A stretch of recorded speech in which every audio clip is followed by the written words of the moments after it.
Arrives in London today for a visit that's already generating some controversy. He's coming to the UK for events linked to the Invictus Games. This was a trip that was talked about as a big reunion, the first time that the King would see two of his grandchildren. Had their laptops open and this judgment dropped. He walked into the room and then he went on stage to do about 6 minutes of a pre-prepared. Yeah, I mean, and that would be a good way. You know, it's something worthwhile. It's something that we all approve. That was what we liked, Harry. To dominate.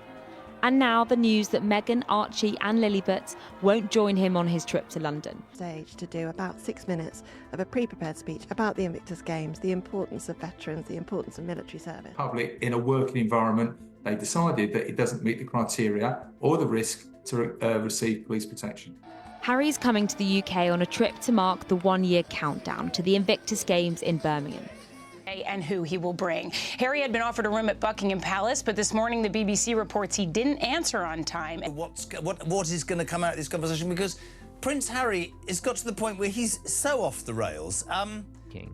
When he heard the news that he'd lost on all 14 counts of his case against the Mail. So these reports that Prince William has basically hired a sort of a crisis management PR specialist. 5 Taliban fighters. I don't understand why, for a matter of 4 or 5 days, we can't offer them protection.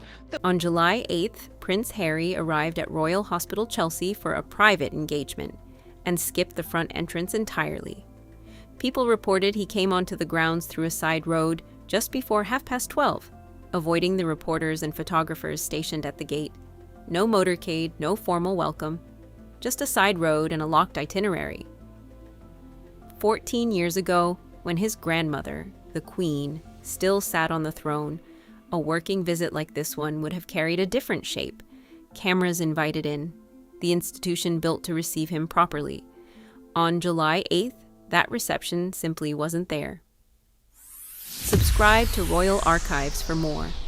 Harry landed in Britain on July 6th, back to mark 1 year until the 2027 Invictus Games in Birmingham, the competition he founded after being inspired by America's Warrior Games, now approaching its milestone anniversary.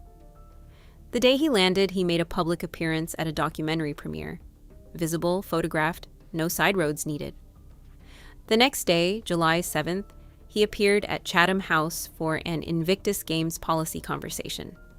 By July 8th, that visibility was gone entirely. He arrived at Chelsea without his family, too. Meghan had originally planned to join him for the visit, but on July 4th, it was confirmed she and their 2 children, Archie and Lilibet, would not be traveling to London with him, with security cited as the reason, according to People. No date has been given for whether they'll join him later in the trip. So Harry walked into the veterans' home alone, greeted by Invictus Games Federation trustees and former competitors. Not by the family he grew up inside, and not by the children he'd told People he'd been showing old Invictus footage to at home, wheelchair basketball and rugby, so they could understand what the games mean to him. The security question behind that decision isn't new. Harry has spent years challenging the level of protection he receives on UK visits, ever since a 2020 committee decision stripped him of the automatic police protection he'd had as a working royal.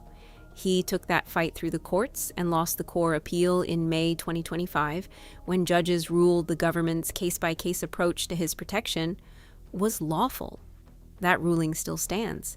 It's the backdrop to why Meghan and the children didn't make this trip, and why Harry himself moved through London this week without the security machinery a working member of the family would carry. A side road into a hospital isn't a security choice made in isolation. It's downstream of a legal fight that's been running since the year he stepped back. A fight over exactly the kind of protection that once let him move through his own country in the open without needing to plan a route around the cameras. There's one more detail that sharpens the picture. According to GB News, Queen Camilla was driven past Royal Hospital Chelsea roughly 40 minutes before Harry's arrival on her way to Wimbledon. 2 members of the same family on the same road within the same hour, one traveling openly to a public event, the other slipping in through a side entrance to avoid being seen at all. Reports describe it as coincidental, with their paths crossing only briefly before Camilla continued on to the tennis.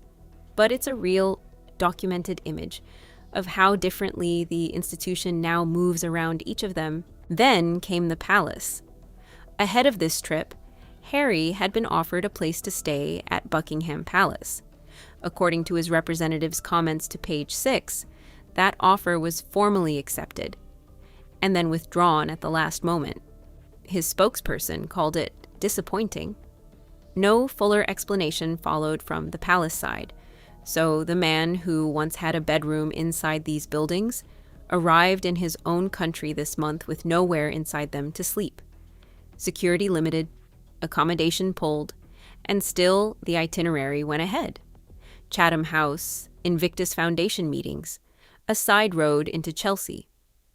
Compare that to what the Queen's presence used to guarantee a working royal on home soil, protection as a given, a palace door that stayed open, a reception built around who he was, not around what could be avoided. None of that held this week. And then, on July 7th, one day before the Chelsea visit, Harry lost his High Court case against Associated Newspapers, publisher of the Daily Mail. He and 6 other claimants, including Elton John, had accused the paper of unlawful information gathering, stretching back to the late 1990s. Justice Nicklin ruled the claimants had failed to prove their pleaded allegations, and Associated Newspapers called the result an overwhelming victory for its journalists, adding it would seek to recover legal costs reported at more than $60 million. Harry didn't stay quiet. In a joint statement with fellow claimant Baroness Doreen Lawrence, he called the ruling a complete and obvious whitewash, arguing the court had ignored findings from parallel hacking cases he'd already won against other publishers. Associated Newspapers responded that the allegations had been unsubstantiated from the start. 2 institutions 1 week, the courts and the palace, and neither ruled in his favor. So look at what actually happened between July 6th and July 8th. A public premiere on Monday, followed by a courtroom loss on Tuesday. A palace room offered, then withdrawn before either of those. A press case lost, publicly and by name. And then on Wednesday, a side road into a veterans hospital, cameras deliberately shut out, while across town the current Queen consort passed by openly on her way to Wimbledon. None of these are separate stories. They're the same week, stacked one on top of the other. One wonders what a visit like this would have looked like if the Queen were still the one receiving him. A working itinerary announced in advance, a formal welcome, the full weight of an institution standing behind one of its own, rather than quietly stepping back from him. That version stays imagined. It isn't what happened on July 8th. What happened is verified. A side road, no motorcade, no palace bed, no legal win, a homecoming with almost none of the machinery a royal homecoming used to carry.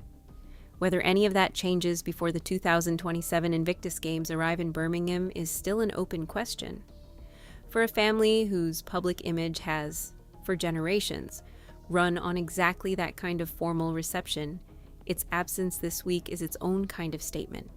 Not because anyone said so directly, but because the machinery simply didn't show up when he needed it to. And that's exactly where this story picks back up next.